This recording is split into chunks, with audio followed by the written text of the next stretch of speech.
Alright guys, so today we're going to be talking about our vestibular system, which is basically our inner ears. Studies have shown that the vestibular system is the primary cause for scoliotic postures because our vestibular system just basically tells us which way is up and which way am I going. Now, vision and the vestibular system kind of go hand in hand. There are these two basically sensory inputs to the brain that basically work as our GPS system. It tells us where we're going, where am I headed, and which way is up so I can keep an upright posture.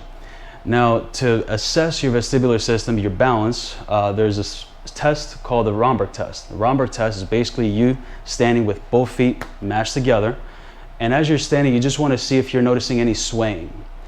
If there is no swaying and you're completely still, close your eyes. The moment you close your eyes, you should either sense that there's some sort of a swaying. If you have a partner with you, might as well tell you which side are you swaying the most. And from there, if everything is fine, as you close your eyes, turn head left and right. So if you turn head left and right and you start seeing some swaying going on, it tells me that one side of the inner ears might be affected more than the other. The same thing goes if you close the eyes and move the head up and down. Inflection, about 5 reps here, and then another 5 reps here. And you want to notice if there's any swaying. The initial sway is most oftentimes the side of the dysfunction. So if we were to close our eyes and you would see a sway happening first to the left and then it goes to the right, I would like to check out what's going on with the left side.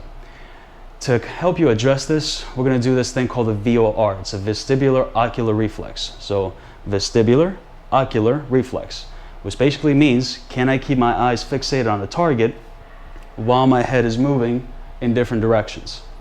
Now, depending on my head position, certain parts of our vestibular system actually activate.